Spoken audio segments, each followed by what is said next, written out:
So, if you wouldn't mind, Pete, if you wouldn't mind just introducing yourself, your name, your place of birth, you know. Peter M. Basson, born in New York, Manhattan, 1938. They were still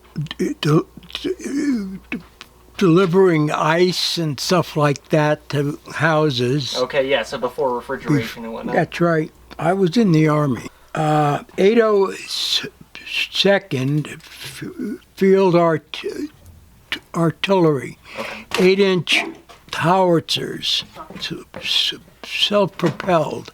What that is a item like a tank, except it's got a big 8-inch howitzer on it. Accurate at 8 to 9 miles. We used to practice blowing up old trucks at 8 miles. I was the guard for the FO, which is the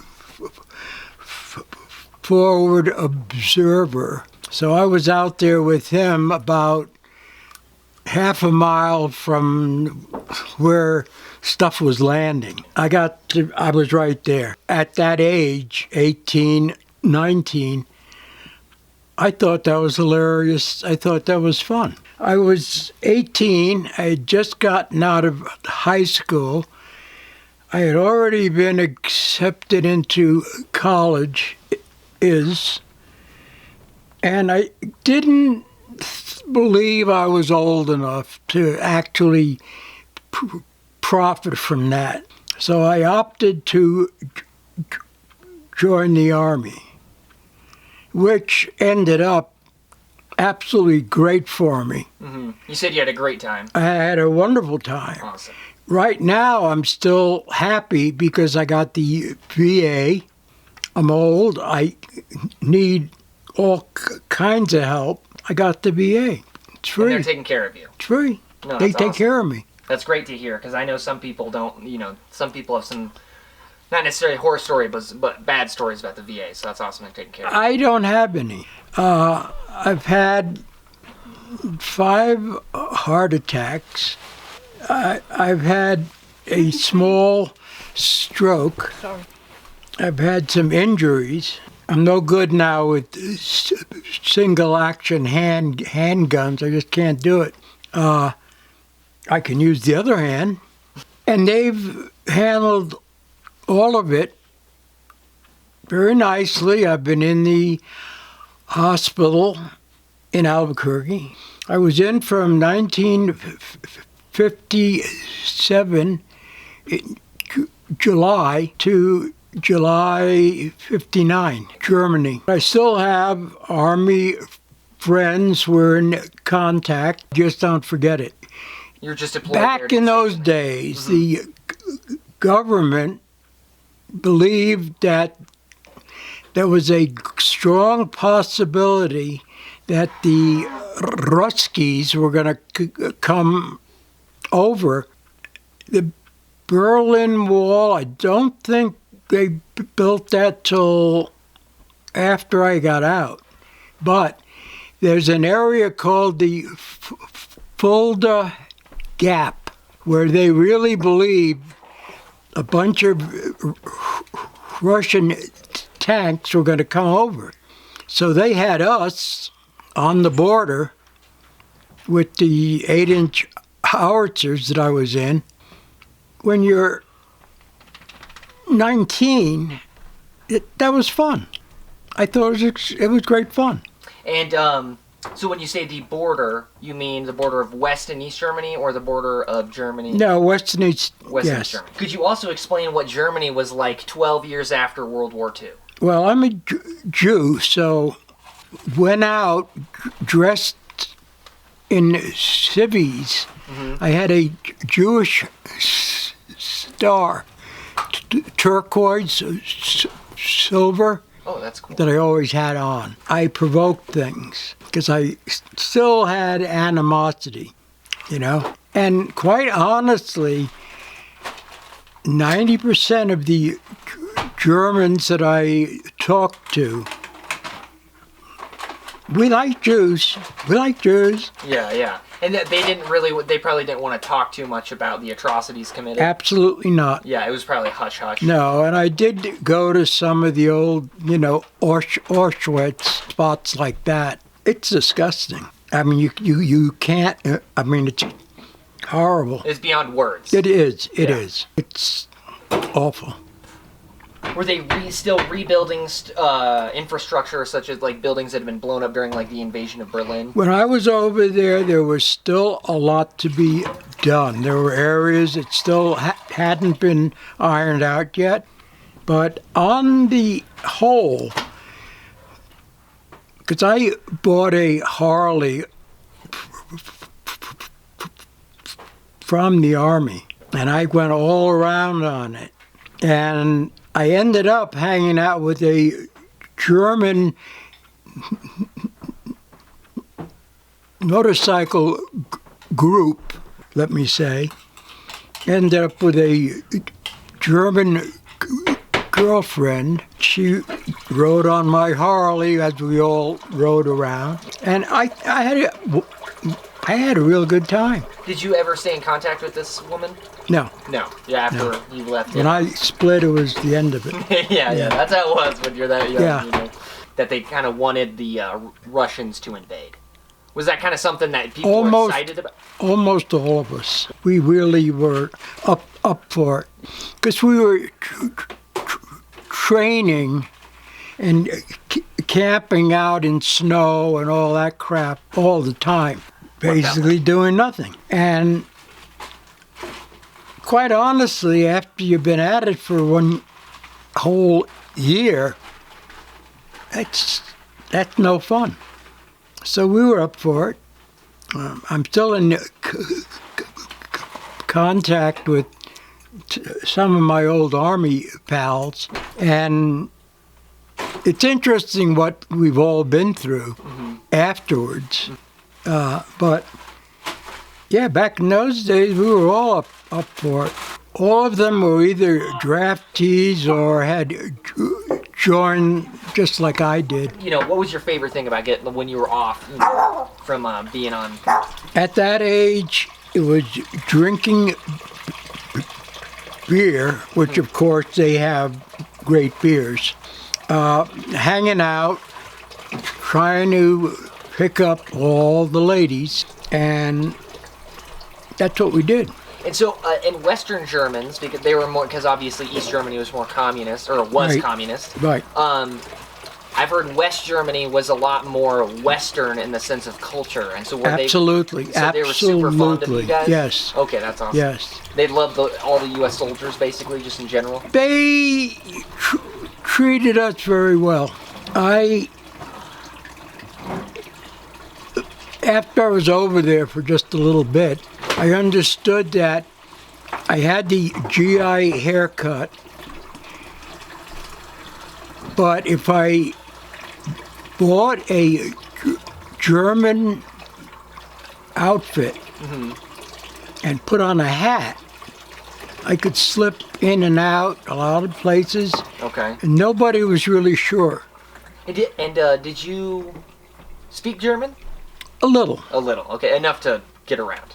Yeah. Okay. Kind of bissel, yeah. When I came out of the Army, you could buy a whole shopping cart for like $18. If you wouldn't mind just letting us know, what did you do when you got back? Like, what have you spent your time doing since your service? Well, when I got back, the first thing that happened was I took the exam to enter Columbia University, and I will never forget this part, I passed it with 98 after I'd been in the Army for a couple of years. So I did that. I went to college 2 years. Then I decided, nope, I wanted to go to art school. So I did go to art school. School of Visual Arts. After that, I was in the advertising department of Macy's, Herald Square. Stayed there for 2 years. Then I took a vacation where I hitchhiked all over the United States and Mexico. Altered my life. Altered my life. Altered my life. I had a career for more than 20 years as a theatrical light guy. I've been on a lot of tours with the big stars back in those days. Grateful Dead, Santana, Judy Collins, Van Morrison, blah, blah, blah. And of course, he and I became real good friends. I had a great time for half my life. Hard work, lots of hours, but you earn good money. Got a lot of ladies. Yeah. I got the leftovers. When you're speaking about backstage leftovers, so they're not tens, they're 9.5. But you have to be satisfied because that's what you got. But we had a great time, and I always, because of my horse habit. Whenever we ended up any place and I had any extra time, I'd go horseback riding. And I loved that. I had a wonderful time. And then you even, you were in New York for a little while, right? Right before you moved out to Taos, correct? Yes. And then yes. You were doing horses out there as well? Yes. And that, who was it? Were you with your wife at the time? Mm-hmm. And even upstate, I spent some time upstate New York, owned horses. I trailered them out to Taos, and I've been here on and off ever since. I had a real estate agent out hunting for a good piece of property with some kind of house on it. That was in my price range. Okay. He called me up one day and said, I have it. We drove out here. I said, yes. He said, no, you have to get out of the car and have a look around. And I said, 10 acres? And we walked the whole thing. And I got back and I said, yes. Still yes. Even more so. Absolutely. Yeah.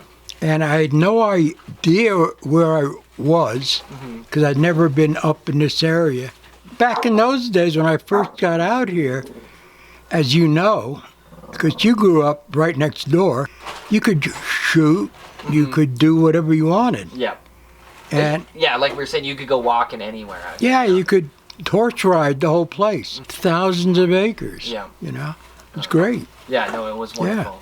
It's a little bit more jam-packed these days, but it's still nice. It's still nice. It's still nice.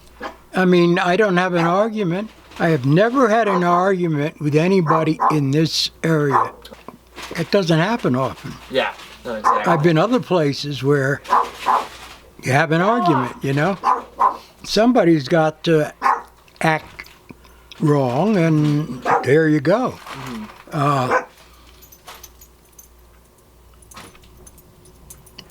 I could go into a few stories, but I'm not going to. But feel free if you want to. No. Okay. Ouch.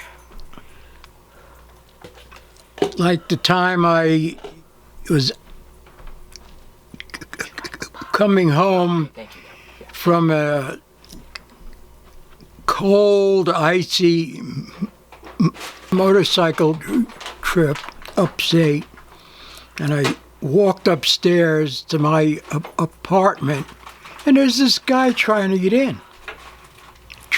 Chisels and all that. Well, he fell down the stairs. I mean, you know, those things happen. Yeah. And I'm so happy that out around here,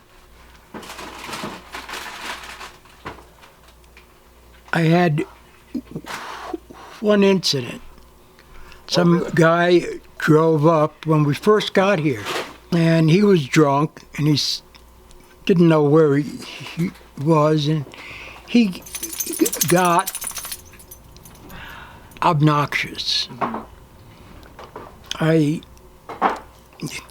hit him on the head, gun barrel, dragged him over to his car, asked his girlfriend if she could drive. She said yes.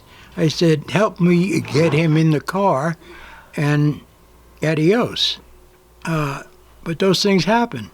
But that was a long time ago. Yeah, 20 some odd years ago. Yeah, I haven't had anything happen since. Well, that's awesome. It's been wonderful.